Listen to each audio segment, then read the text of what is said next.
जय श्री कृष्ण। राधे राधे। राधे सत्संग में सत्संग का रसपान करते सभी आत्मीयजनों, श्री वल्लभ की प्रेरणा से प्रेरित होकर राधे सत्संग में आज हम अपने लड्डू गोपाल जी के बारे में देखे जाने। लेकिन इससे पूर्व अगर आपने राधे सत्संग चैनल को सब्सक्राइब न किया हो तो सब्सक्राइब कर लेना, जिससे आपको हर सत्संग की जानकारी मिल सके। श्री बालकृष्ण लाल की जय। प्रियजनों, लड्डू गोपाल जी, वाह कितना प्यारा, कितना नटखट नाम है, जो सुनते ही मुख पर एक मुस्कान आ जाती है। और यही तो वह रहस्य है कि जिसके कारण भगवान श्री कृष्ण के भक्त उनके बाल स्वरूप को लड्डू गोपाल कहते हैं और वो लड्डू गोपाल को अपने घर में विराजमान करते हैं। श्री कृष्ण की भक्त और उनकी भक्ति की विधि सबसे निराली है। स्वयं ब्रह्मा जी इस रहस्य को अब तक नहीं समझ पाए। उन्होंने श्री कृष्ण के इतने स्वरूपों के दर्शन किए जिसके वर्णन में करोड़ों वर्ष लगेंगे। तो लड्डू गोपाल जी की सेवा सविशेष करते उनकी भक्ति बड़े नियम से होती है, बिल्कुल एक असहाय शिशु की तरह। संसार को चलाने वाले की सेवा एक असहाय शिशु की तरह करने के पीछे का भाव तो समझिए। हमारे गोपाल जी चाहते हैं हमारे अंदर सेवा का भाव ऐसा हो कि अपने तो अपने द्वार तक पहुंच गए किसी अपरिचित को भी प्रेम भाव से रखेंगे, उसकी सेवा करेंगे, उसके अनजाने में भी उसे कष्ट न हो इसका प्रयास करेंगे। यदि ऐसा कर लेते हैं तो फिर आप अपनी और अपने परिजनों और अपने घर संसार की ओर से बेफिक्र रहिए। आपके लिए लड्डू गोपाल तैनात है ना।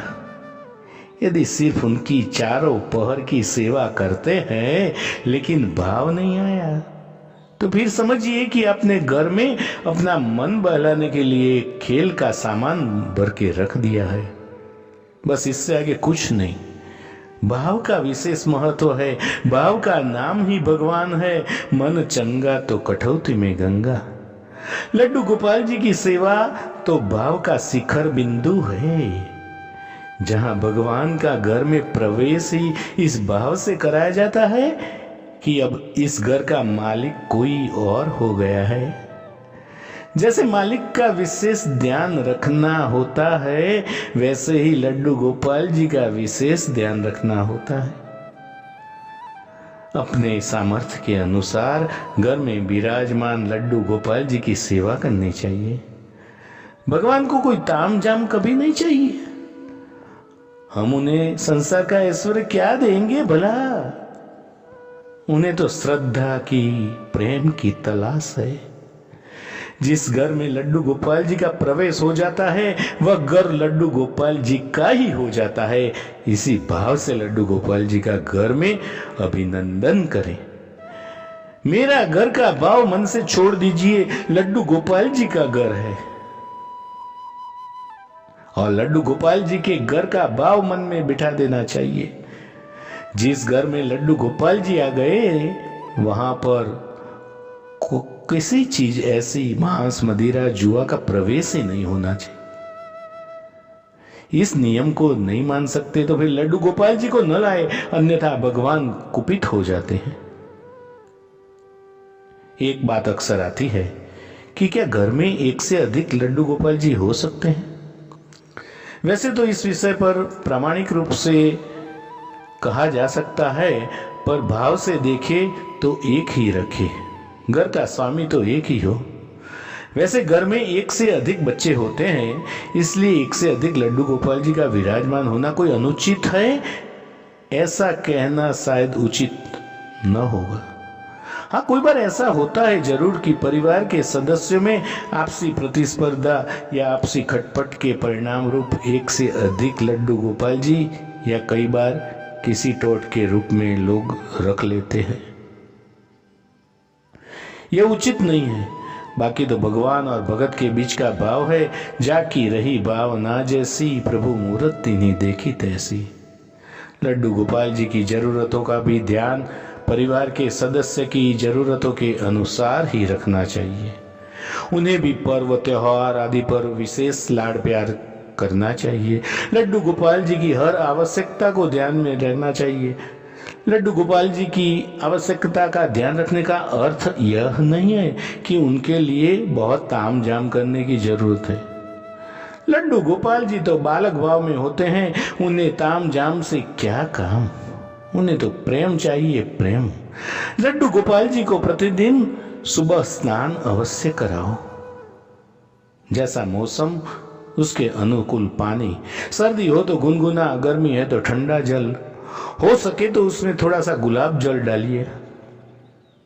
और इसी तरह से स्नान कराने के बाद लड्डू गोपाल जी को साफ सुथरे वस्त्र पहनाए, श्रृंगार करिए। वस्त्र की रोज धुलाई होनी चाहिए।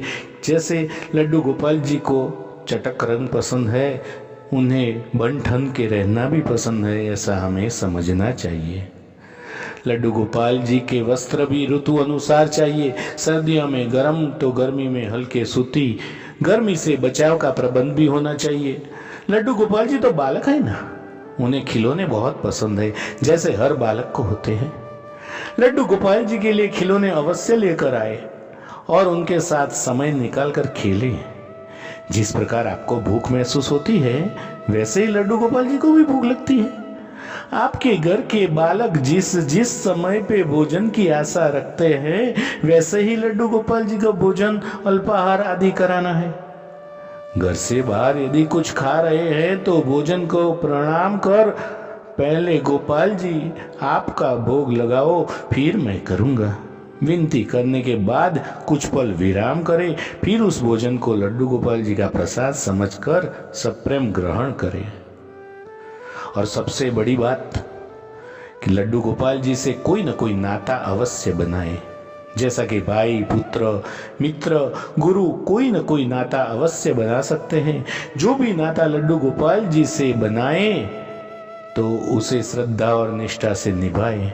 अपने लड्डू गोपाल जी को कोई प्यारा सा पुकार का नाम अवश्य दे। उन्हें स्नान कराते समय, वस्त्र पहनाते समय, खिलौने आदि भेंट करते समय या घुमाने ले जाते समय इसी नाम से प्रेम के साथ पुकारे, बिल्कुल अपने घर के सदस्य की तरह। हर रोज रात में लड्डू गोपाल जी को शयन अवश्य कराए। जैसे छोटे बालक को प्रेम से सुलाना पड़ता है, उसी प्रकार से उनको भी सुलाए, उनकी तपकी दे, लोरी सुनाए, कहानियां सुनाए। जैसे आपके बच्चों को भाता है, वही प्रेम लड्डू गोपाल जी के लिए करे। प्रतिदिन सुबह लड्डू गोपाल जी को प्रेम से पुकार कर जगाए, उनके नाम से पुकार सकते हैं। लड्डू गोपाल जी का भी जन्मदिन मनाना होता है। वैसे तो जन्माष्टमी को संसार भर में लड्डू गोपाल जी का जन्मदिन बड़ी धूमधाम से मनाया जाता है। फिर भी जिस तिथि को आपने अपने घर में उन्हें प्रवेश करवाया है, वह दिन उनका जन्मदिन हुआ। जन्माष्टमी के अलावा उस दिन भी जन्मदिन मनाना होगा। बड़ी धूमधाम से घर को सजाकर, बच्चों को घर बुलाकर उनके साथ लड्डू गोपाल जी का जन्मदिन मनाए। लड्डू गोपाल जी के लिए खिलौने लाए और बच्चों को गिफ्ट भी दे, बिल्कुल वैसे जैसे अपने घर के बालक का जन्मदिन मनाते हैं। अपनी संस्कृति में केक काटना या मोमबत्ती बुझाना नहीं है, ऐसे कृत्य नहीं करना चाहिए। लड्डू गोपाल जी की सेवा बड़े प्यार से करें। प्रियजनों, इसके साथ ही आज के सत्संग को श्री वल्लभ के चरणों में समर्पित करके अत्र विराम लें। फिर मिलेंगे राधे सत्संग में नई सत्संग के साथ। जय श्री कृष्ण। राधे राधे।